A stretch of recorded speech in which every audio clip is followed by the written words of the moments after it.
Rise up!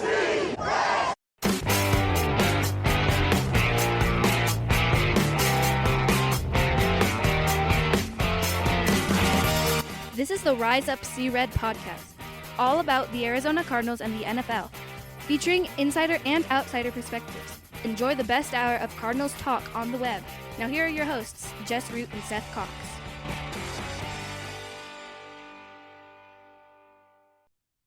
Hello, Arizona Cardinals fans, and welcome to the latest edition of the Rise Up See Red podcast, Best Our Cardinals Talk on the Web. I'm your host, Jess Root from CardsWire.com, USA Today's NFL Wire site, covering the Arizona Cardinals. And joining me in another one of our 2026 NFL Draft preview shows is my co-host from Seth, is SB Nation's Arizona Cardinals site, Revenge of the Birds, is Seth Cox, as we have episode 766. We talked about quarterbacks. We've talked about running backs. We've talked about the Cardinals bringing in quarterbacks for visits. This is the draft. This is the draft preview show where we talk about wide receiver, Seth, and the Cardinals are in a pretty good spot with wide receivers, and so we think that wide receiver in round one is going to be out of the question, but we still want to talk about, and we're going to break this down into day one receivers, day two receivers, day three receivers, but it's the NFL draft, so let's go ahead and talk about it, Seth. Who are the day one, the round one wide receivers to know? And of course, there's an Ohio State guy, but there's also an Arizona State guy. What do we think of guys like Carnell Tate and Jordan Tyson? And are there other guys that are going to go in round one next month?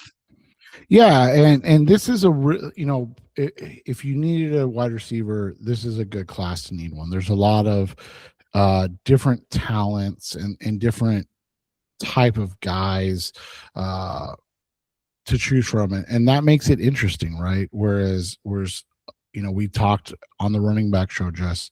Obviously, the quarterbacks, everybody knows it's not the best, but we talked on the running back show, and it's like you've got a potential all-pro, and then you got everybody else, and this wide receiver class on the flip side is you've got guys like Carnell Tate, right? You mentioned the Ohio State receiver, just kind of that lineage, came in at 6'2", 192, ran a 4.53, which people will be like, it's not that fast. It's like, it's fast enough, trust me. Excellent route runner.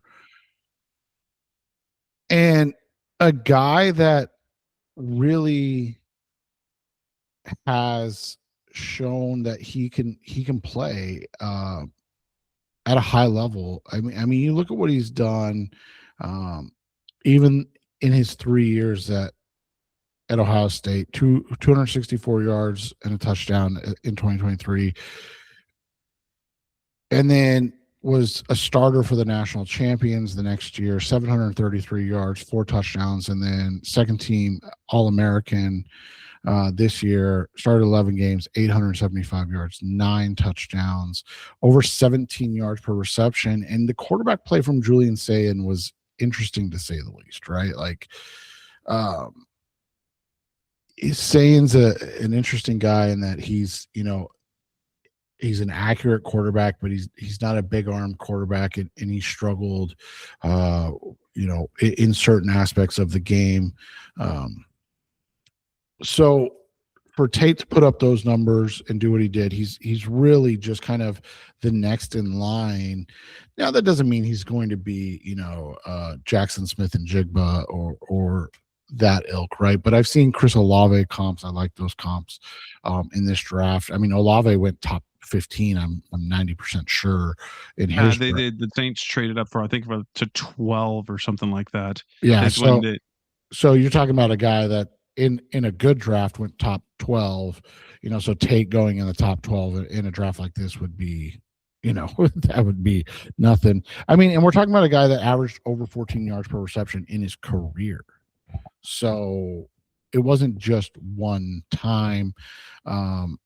He's a true outside receiver. I mean, don't get me wrong, he played over 100 snaps in the slot in his career, but most of his snaps came outside. I think he's just going to be one of those guys that comes in and he turns out 800 plus yard seasons. And we know as Cardinals fans, that's not enough, right? Like, that's not good enough. You have to be doing way more or you're a bust. But in reality, he's going to have a chance to be another one. And then it gets interesting. You've got on the consensus board, next guy is Makai Lemon, the wide receiver out of USC. Makai is more of your traditional kind of slot guy, but I think he can play everywhere. He came in at 5'11", 192, didn't run at the combine, not surprising. Played 3 years, won the Bulletnikoff Award this year for AP first team All-American. He had 11 receiving touchdowns, over 1,100 yards receiving. He's a guy that offers a lot of flexibility in what he does well. He played, again, mostly out of the slot. Doesn't mean he's a slot only guy. He's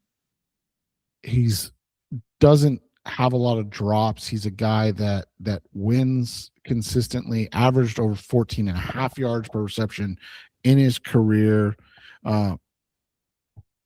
And he's a guy that I think will really continue to, again, just be, if he stays out of trouble, can be a guy that fits, in the NFL immediately. And then there's Jordan Tyson, the ASU receiver. I think the biggest knock on Jordan Tyson's what we all know. His hamstrings are made out of paper mache, right? I mean, a guy that when he's on the field is dynamic. He's so good at everything. He can move. Like, not only does he have speed, his change of direction, his route running, his hands, his ability, but he is something else. But hurt. You like to say it. Hurt players stay hurt, and so it's the talent is there, but you're going to be like, how often is he going to be on the field? How often is he going to not be available? Yeah, and that's one of the interesting things about him, right? Like, he played through those hamstring injuries against Texas Tech, and he was, I mean, let's be honest, he was probably the reason they won that game, right? This year in the upset of Texas Tech. But outside of that, I mean, there were probably, I mean, you would agree, right? More questions than answers this year after a season where he was dominant. I mean, third team All-American in 2024, over 1,100 yards receiving, 10 touchdowns. But here's the thing, Jess, like, let's just go through this. 2022 at Colorado, suffered a torn ACL, MCL, and PCL. Only played in 3 games as a reserve in 2023. I'm going to guess mostly because he played in 9 games, and then with the time of everything, I'm guessing he only played in 3 games and redshirted his 2023 season because of the injury. So he comes to ASU. Obviously, we talked about, third team All-American, first team All Big 12. Started 12 games, but he missed their 2 biggest games of the year with a broken collarbone. Then this year, he missed 4 games with hamstring issues in both hamstrings. And not at the same time, right? Like at different times. So this is a guy that is just electric when he's on the field. I mean, unquestioned ability. The question is, how much is he going to be on the field? The comp that I've seen that I really like is Terry McLaurin, who's been just unbelievable in Washington, right? But again, you have to ask yourself, like, is this a guy that's going to be able to stay on the field for 17 games consistently? And again, I always say, like, is this a guy you trust to play 15 games every year? I don't think anybody's going to say yes to that, right? And that's a hard one to do. Anyone else worthy maybe of a first-round pick of this receiver group? Yeah, Omar Cooper out of Indiana is another interesting one. 6 foot, 200 pounds, ran a 4.4 240. He's a glider, man. He's an interesting cat. And then, really came on the last 2 years at IU, over 21 yards per reception. And then in 2024, and then this year, he had 13 receiving touchdowns, had 937 yards, 13.6 per, and had what 3 catches for 74 yards and a rushing touchdown in the net and the natty. I mean, big player, big time player that makes a lot of plays. He's going to go in the first round. Denzel Boston is another Washington cat, measured at 6'4", 212, long, lanky, physical receiver, 834 yards and 9 touchdowns last year in 2024. And then, this year was an interesting one, 881 receiving yards, had 11 receiving touchdowns as well. So like you're talking about a guy that in back-to-back years put up over 800 yards and double or just under double digits in touchdowns. But he's a big body, kind of a guy that can win in different ways, but he's not a guy that's going to take over games, right? But in a class like this, he's a guy that you take a shot on because he gives you something. And again, not as good, and I think everybody understands that, but he gives you something in that T-Mac, Tetra McMillan from last year, right? The concern is that he didn't dominate at that size as much as you feel like he should have, but he was good. And then the last guy, Casey Concepcion, out of Texas A&M, 6 foot, 196 pounds. Again, no testing. They don't believe in that anymore, right? Shout out Marv. But at NC State, then came over to Texas A&M this year. You look at what he did, man. He was a really dynamic player overall. He had over 800 yards receiving as a freshman in 2023 at NC State, and then this year he had over 900 yards receiving at Texas A&M. He was an All-American. He was like the all-purpose guy, All-American. Dynamic in the return game, over 15 yards per carry. He's just a really, really talented player. But he is interesting in that he's not overly physical as a blocker, and then he's had some drop issues coming out. I think I'm double checking if I can find where it was, but he had quite a few drops this last year.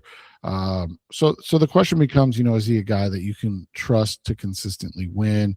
But man, he's a dynamic player. And then a guy that could sneak into round one is Chris Brazil of Tennessee. 6'4", 200 pounds, but he ran a 4.37. 4.37. It's wild. Very reminiscent of Christian Watson coming out of North Dakota State. He went an interesting route, Tulane, and then was a freshman All-American at Tulane in 2023, 711 receiving yards, 5 touchdowns. And then it just plummeted, but you're at Tulane, right?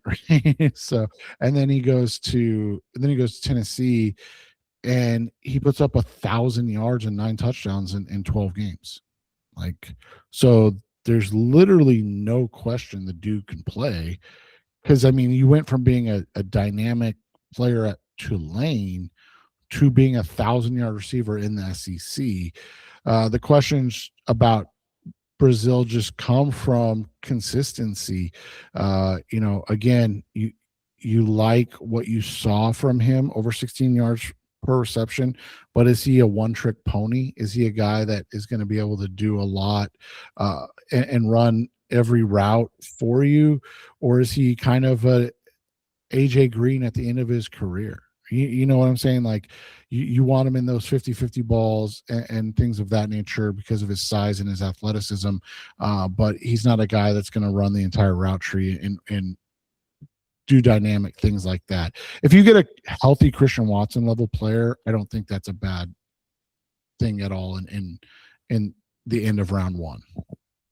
Coming up next on the Rest of Sierra podcast, Best Our Cardinals Talk on the Web. Let's move on to the day two, guys. Day two receivers and whether or not the Cardinals will be in the market for getting one of those guys. That's coming up next on Rest of Sierra.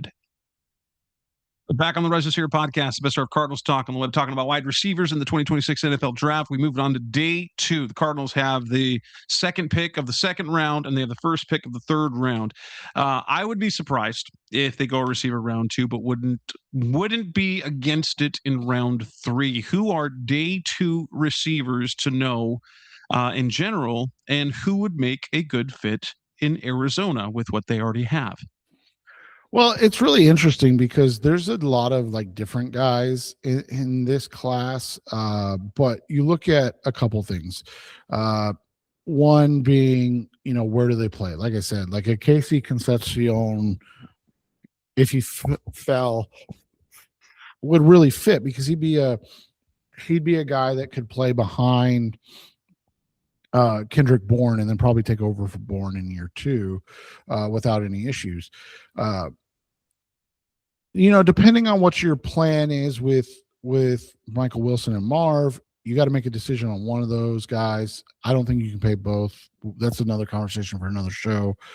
So maybe you're looking for an outside guy in that 65 range, right? To really, get somebody. But I think right now the biggest one would be you're looking at more of a guy that could be a slot guy that could play alongside these guys, right? And so that's what I'm looking at. Zachariah Branch is an interesting one. He's undersized though, big time. I mean, he came in at 5'9" and 177 pounds, but he's a burner. I mean, 4.35. He can move. He's a manufactured touch guy, as we know. A lot of quick stuff. Around the line of scrimmage. And so, would he be a quick game option for LaFleur's offense, something that he wants to do? That's an interesting one and an interesting fit. Another guy that, has played a lot in the slot, and then this year was a little more diverse in what he did, and he had a pretty good season, was Jeremy Bernard out of Alabama.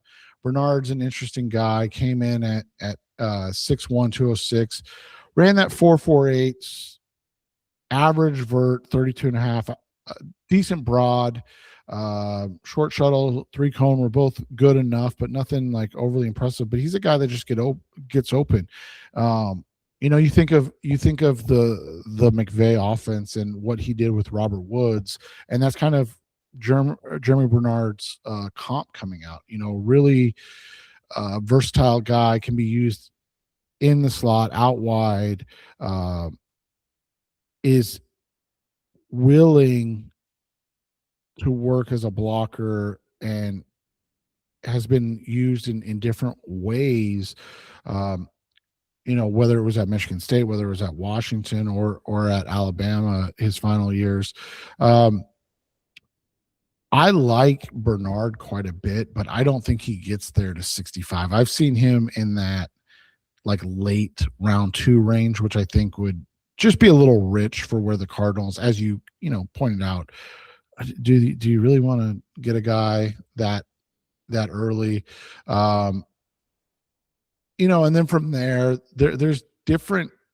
It really just comes down to like, what are your thoughts?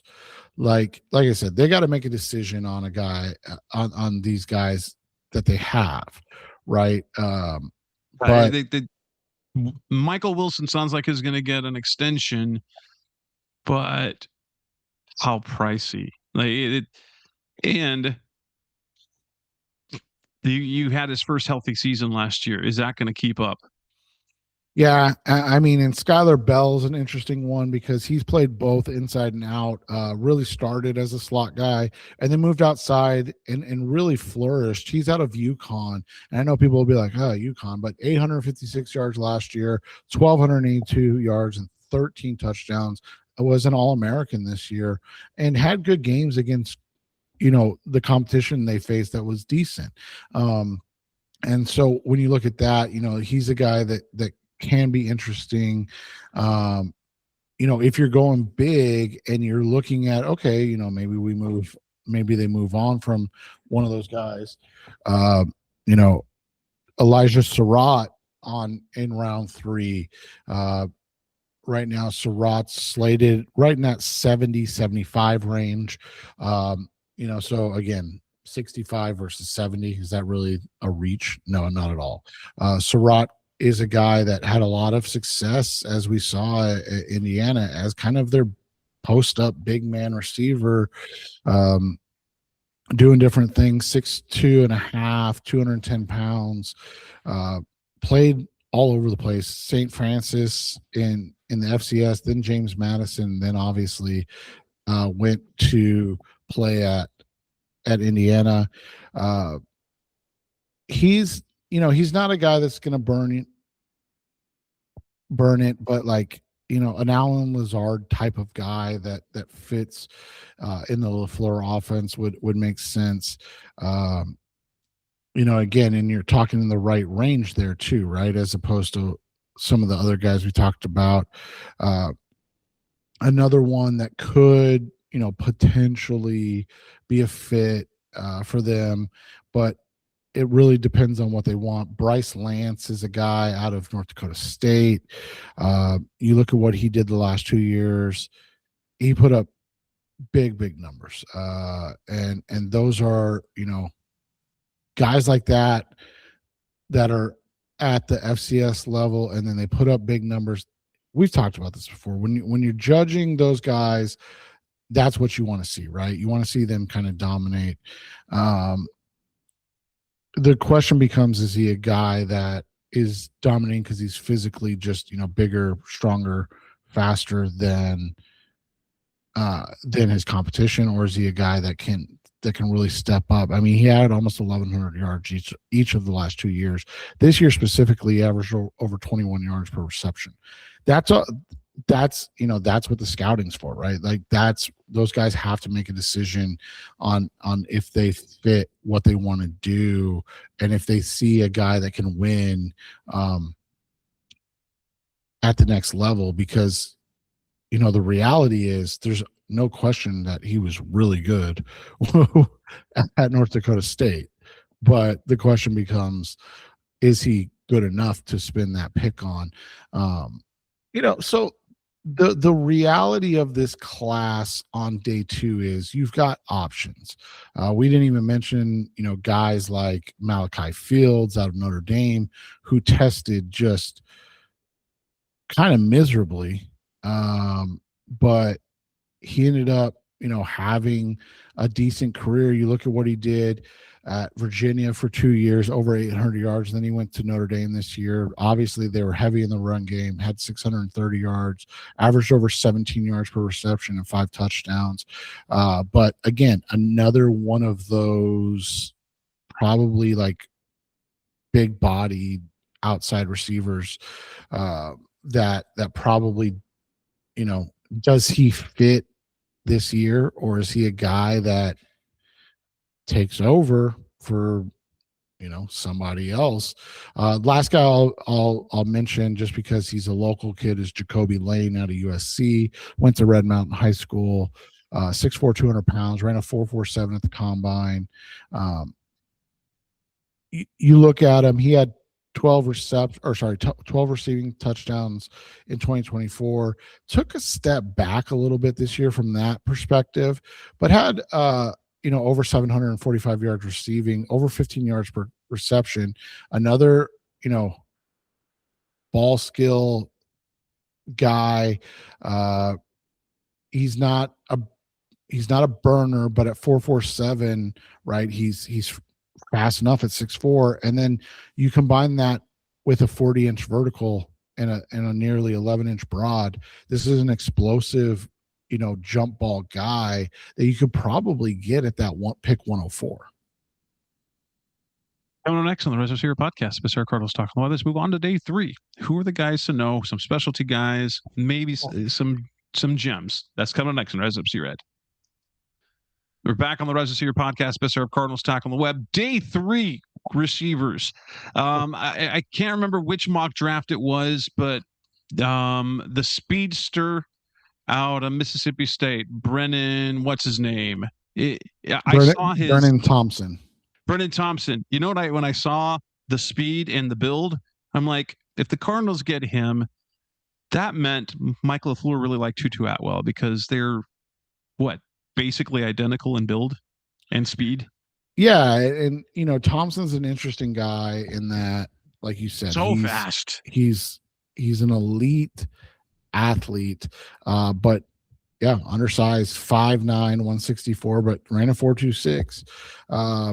You look at it, started out at Texas, went to Oklahoma, struggled with an ankle injury, then stayed in Oklahoma, but again, couldn't really put up big numbers. I will say, go back to his 2023 season at Oklahoma, he averaged over 34 yards per reception. And so he's electric with the ball in his hands. Then this year went to Mississippi State. And again, I think it's important to note when guys are able to move around, but they're able to stay in the SEC, and then they have success, that shows something. Over 1,000 yards, 18.5 yards per reception, 6 receiving touchdowns. The comp's an easy one, right? Your friend, my friend, JJ Nelson. There's literally like no other guy like him. And so, that's a guy that if you get him on day 3, that's a nice fit because JJ. Now, he didn't have the kickoff return experience, and that's the thing that Nelson was. He was an elite kick returner when he was at UAB, and Thompson didn't, if I recall, did not have the experience at it. No. And ideally, now granted, the Cardinals do have options on the roster already, but especially in day 3, you do like the idea of if you're going to get a speedster like that who's undersized, if he can return kicks or return punts, that's always an extra. It's really interesting because now we definitely didn't get a ton of 40s, but the ones who ran, this is a fast group. We've got a 4.26, we've got a 4.28, we got a 4.31, 4.3. We've got tons of sub 4.4s in this group, and with that, plenty of guys with size too. Yeah, and that's just kind of what this group offers, which is nice, right? Not the best class ever, but guys that offer some diversity, some different things.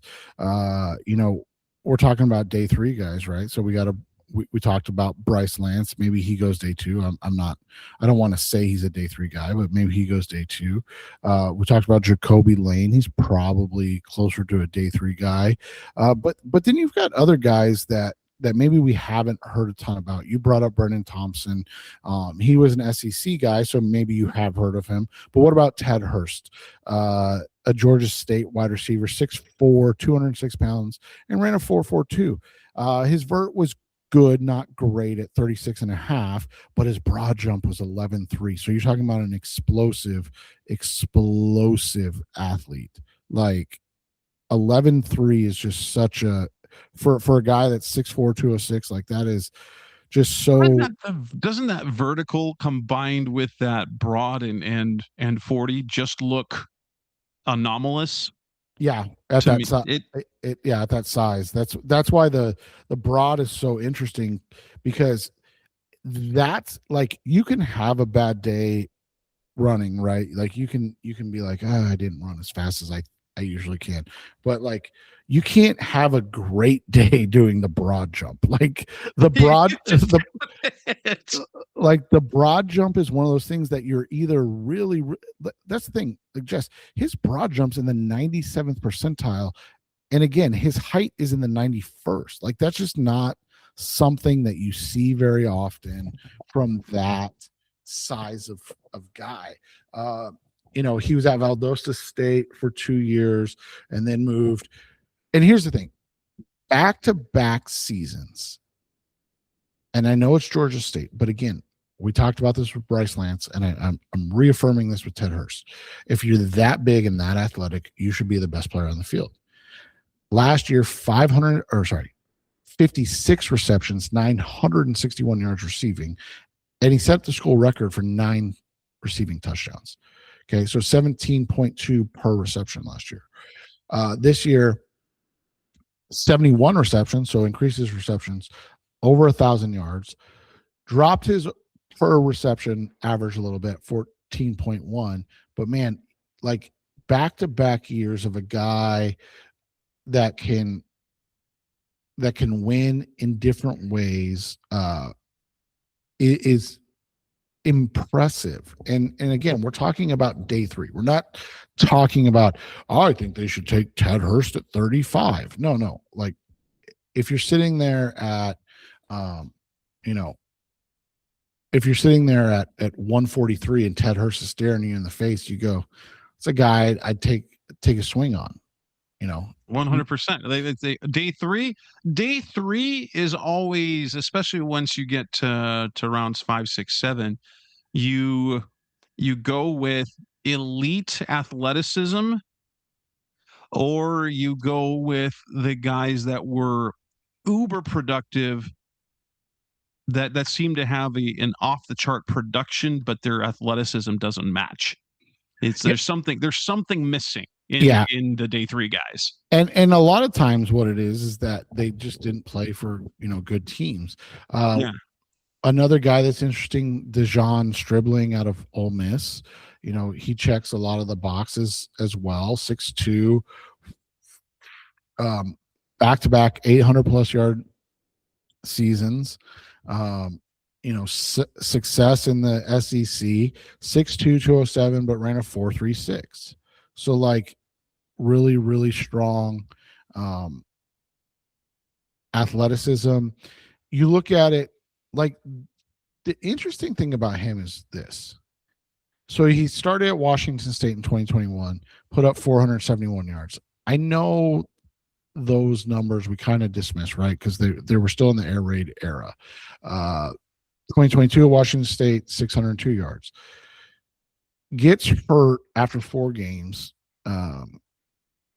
at Oklahoma State. So his first season at Oklahoma State, gets hurt, wrist injury, and so he misses the rest of the games, but puts up 200 yards in 4 games.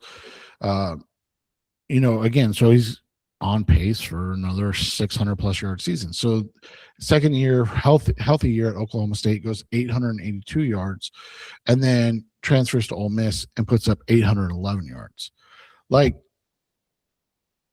just literally produced everywhere. But he's not like, he didn't have like elite production, but he had good enough production. And so he's an interesting one, again, that when you're talking about these guys, we're looking at these guys as like, and I know nobody wants to talk about this, so like everybody's gonna be like, you're an idiot, but like, could they potentially replace Michael Wilson or Marv, right? That's what we're looking at. Like, are the guys that they can groom and have ready, in the produce if one of those guys is hurt.